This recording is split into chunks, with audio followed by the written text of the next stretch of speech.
Good morning. Welcome to another episode of Ferrum Wrestling 411. I'm your host, Gary Holden. With me, of course, head wrestling coach Nate Yetzer. Hey, Gary. Nate, looks like practices have been pretty rough with you lately.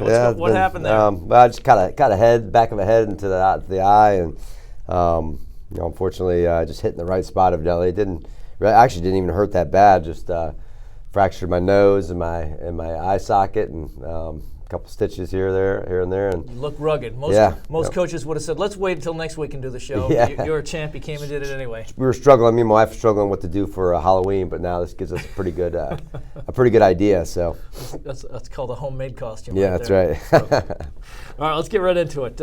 Black and gold scrimmage this Friday. Tell me a little bit about what's going on, what time we start, where we're at, and how it's going to work. Yeah, so we're going to have it's going to be a sports gym at 6 p.m. We're starting at 6 p.m. We'll have actual refs there coming to ref the matches, and we basically have a bracket format, and beforehand the top bracket and the bottom bracket are divided into a gold team and black team, and once we get to the finalists, we'll go down to one mat, and we'll have Colin coaching the black team and Logan coaching the gold team, and so we'll be down to our final 20 guys and have kind of a dual meet setting, and just to make it exciting and obviously give the guys an atmosphere of competing, not just kind of an exhibition, although it is exhibition, to get them kind of into that mindset of competing. Right. Yeah, yep. in front of a crowd. Right, absolutely. Too, Yep. There's going to be a lot of this year. We're obviously so deep this year. I think this is the first year in my 7 years here where we finally built a team where there's enough depth where every match is going to be fun to watch as far as especially the finals.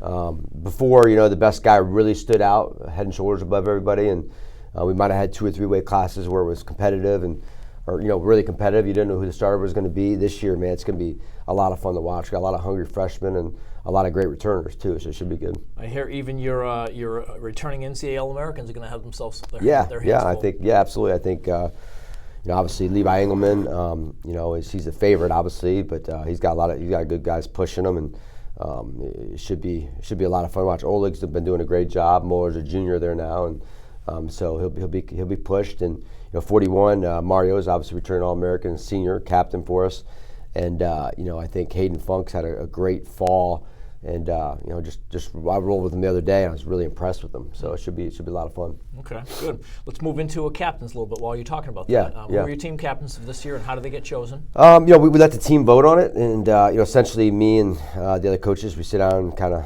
discuss it and decide who would be a good captain. And so it's not strictly based on the guys' vote, but also who we think has proven themselves and that can handle their own business. Obviously you got to be able to handle your own business before you go out and help other people. And I think these 3 guys have done a really good job of that. Malik Barr, who's a sophomore for us, going 174 for us this year, and then Braden Holmesy, who's going to be our 97. He's bumping up. He's regional placer at 84 last year. Mm-hmm. He's a freshman. Yep. He's going to be bumping up to 97 this year, and he's a sophomore as well too. So it's always good to have young guys be captains, sure. And both those guys are incredible students too. They really are student athletes. So. And then obviously a senior, 41 Mario Vasquez, and these guys are a worker and great student athlete. I think he's taking 20 credit hours right now, and he's one of the top student athletes on our team. So those guys, I'm really excited about those 3 leading our team, and we may because we're so young, may stumble here and there, but those guys, I have no doubt those guys will help steer us in the right direction. So, Sure. Well, speaking of GPAs and everything, I know every semester you put out a list. You don't list the GPAs, but you put a list of who the top guys are that have the highest GPAs mid-semester. How did things go this year? So awesome. This has been our best midterm as a program as a whole, like the whole team together that we've ever had. I think we had probably 24 or 25 guys over 3.0, and that's great. And college kids in general, they procrastinate, so usually the final grades are better than the midterms too. So that's a good indicator where we are. But obviously it's just midterm. That's not the final grade, and that's like being undefeated midway through the season. Who cares? You're ahead at halftime. Right. Exactly. Yep. So. But now I was really impressed. And I was really impressed with the sheer number of freshmen that we had. Usually your first semester as a freshman is your hardest, just based on just getting acclimated and missing home and all these other factors that come into play. Being able to stay focused and get it done academically, I was really impressed with the amount of freshmen that we had. That's awesome. So how How many? You said you had a number of freshmen and everything. Right. I know a couple of guys were in the sports information office. Yeah, absolutely. Yep. So Charles. Yep. And our best GPA was a guy named Mason Hamer, who's a freshman for us. He's an old freshman. He's the old guy on our team, we call him, but he's has taken a lot of credit hours. He's got a kid, and I think he had a 4.0. So I'm just really proud of him. And this is, obviously this is really extremely hard for him. Obviously he hadn't wrestled in a while, and going to college and taking the full load and all that stuff, and all the other things he has going on. Really, really impressed with him and really proud of him. So that's great. Then obviously I think really right behind him and just missed out catching him was Charles Tisby, a sophomore for us, and Jared Worley, also a sophomore. And they both work for you, and so maybe that's a credit to you. Maybe they got to work in the sports that's information right. office. You're rubbing off grades, on them, right? I guess. Yeah. So. But those guys did a great job. Right? Yeah.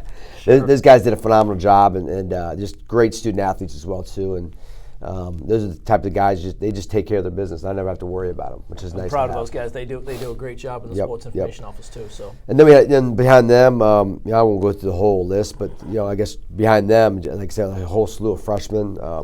Trey Passmore, Hayden Funk, and Ethan Fregosa. Those three guys are right behind Charles and those guys, and those guys are all freshmen. So really proud of those guys, and then obviously we had some sophomores, and Carlos Leyva was right there as a senior for us, and so it's good to see those guys progressing. Carlos wasn't a really great student to start off with, but it's good to see him progressing to be a great student athlete for us. He's about to get ready to go out into the real world too. So it's important. Yep. All right, let's talk a little bit about, you had a fundraiser this year, this fall. Your goal was $20,000. Talk a little bit about that's been ended now. Yep, it's ended. We ended a couple weeks ago, the fall fund drive, and our guys actually last week just made calls, thanking all the donors for us. We got a call home? Yep. And just to reach out and tell them how appreciative we are of it, and what we talk to our guys all the time about, we're obviously still a relatively new program. This is going to be our 7th official year. And so we don't really have a ton of alumni yet, and especially we have no alumni or few alumni that are in their peak earning years where they can help the program out financially. And the amount of support that we had, I think we had probably like 60 something individual donors, which is awesome. And we got a bunch of new people on board, and raised over $20,000, which was our goal. That's pretty awesome, Nate. So super excited about that. And what that does is just helps elevate our program. And I tell people all the time, unfortunately, this is the way it is, but there is a direct correlation between the guys who are having the most success, teams that are having the most success, and how much money, how big their budget is, how much they can fundraise. Sure. There's always, you got to be able to go out and travel and see the best competition in the country to prepare you for the end of the year. And this allows us to do that, and otherwise it'd be really hard to do all the events that we want to do, and provide an awesome student athlete experience, which I think we do. Sure. So really proud of that, and really grateful for the amount of people that helped us out this year. It's great. It's always good to have great support and everything, both from your school, from the absolutely your fans, from your parents, donors. Yep, exactly. And administratively, we have. And this is one of my biggest selling points of recruiting. I've been in a lot of places, and I really do believe this is the most pro-athletic school I've been to administratively as far as the support that we get for wrestling, which is one of the reasons why I came here, and they really sold me, and at the time, Dr. Broughton, and they sold me on the amount of support they were going to give the wrestling program, I'm big into building this whole student athlete and building that person up, but also winning is important to me too. Sure. And you got to have those things in order to be successful. So very appreciative. We want to thank our fans, all the fans that donated and everything. That was great effort and everything. And come see us wrestle this year. Amen. All right. So one last thing before we close down: the Hokie Open. Right. Yep. Hokie Open is Virginia Tech's Invitational Wrestling Tournament. Takes place Sunday up at the Berglund Center in Roanoke. Sunday probably starts, I'm guessing, 8 or 9 o'clock in the morning and everything. And this is the first time we're sending some kids. Yeah. So I think, where we're at as a program, I think it's important to start sending some guys.